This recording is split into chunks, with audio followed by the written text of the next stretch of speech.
This 4th generation Seat Leon looks a promising package for family hatchback segment buyers.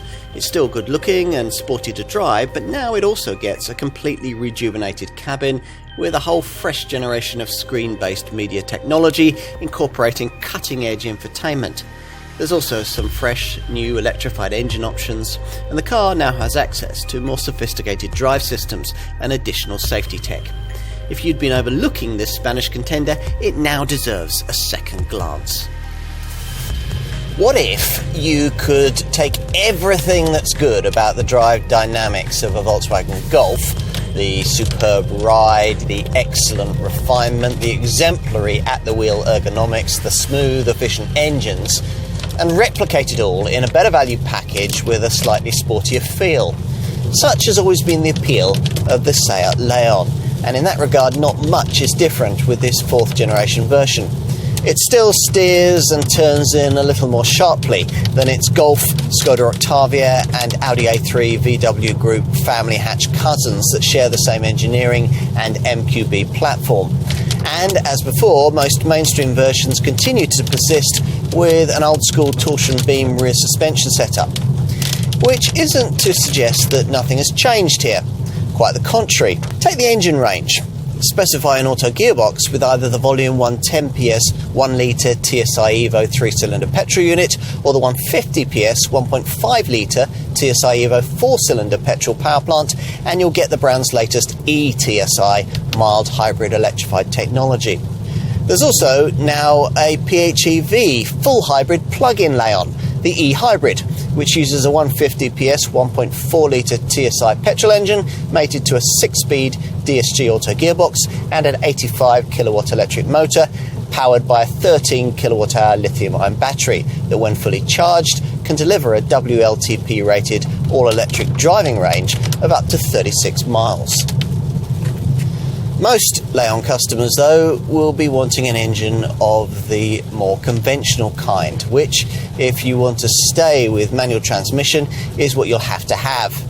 With a stick shift fitted, in addition to conventional versions of the 2 TSI petrol engines just mentioned, you can opt for a detuned 130 PS version of that 1.5 litre TSI EVO petrol unit, which is actually what we're trying here. An engine capable of WLTP-rated figures of up to 52.3 miles to the gallon on the combined cycle and up to 124 grams per kilometre of CO2.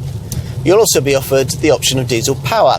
There are 2 versions of the latest, cleaner, more efficient VW Group 2-litre TDI twin dosing unit, offering either 115 or 150 PS.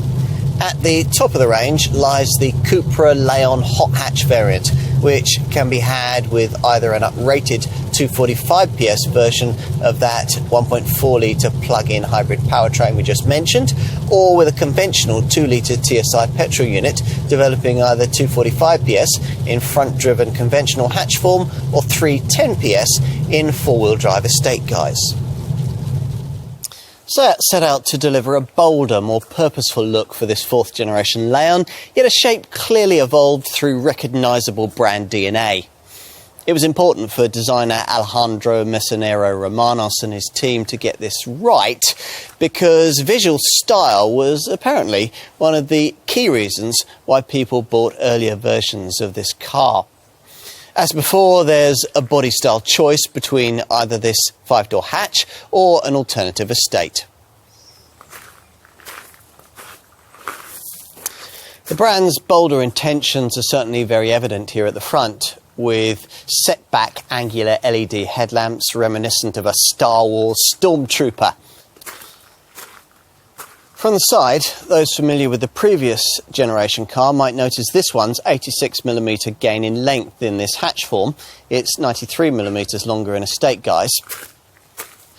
The rear is marked out by this Porsche-style coast-to-coast full-width array of rear LED tail lights, which artfully disguise this Mark IV model 16mm reduction in width. How much of this kind of progressive, characterful approach will be evident in the cabin?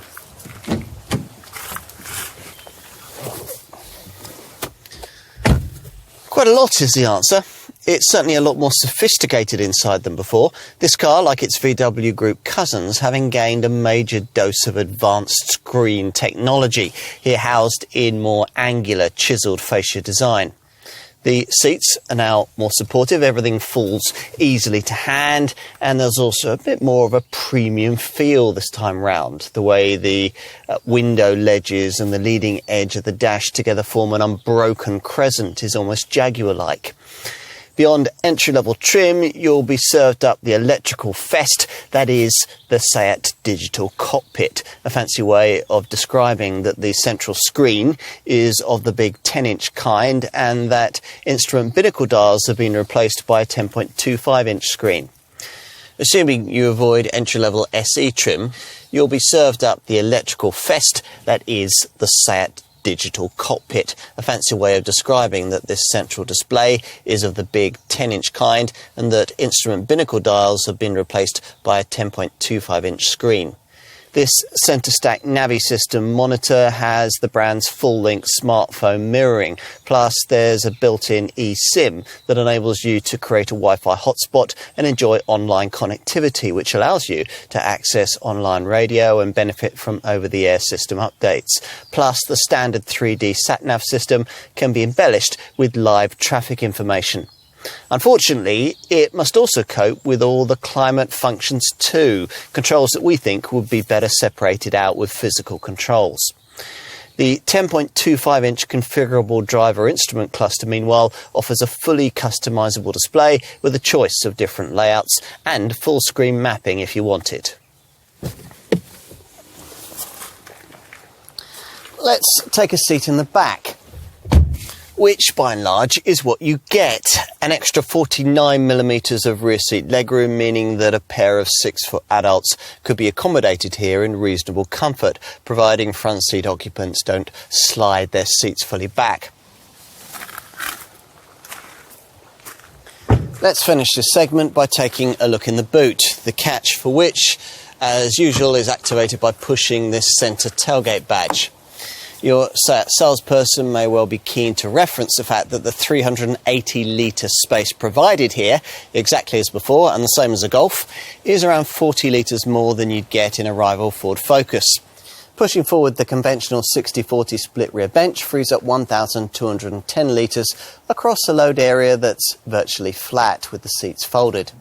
This Leon has long been a strong but often overlooked contender in the family hatchback segment, and it's been usefully improved in this fourth generation guise.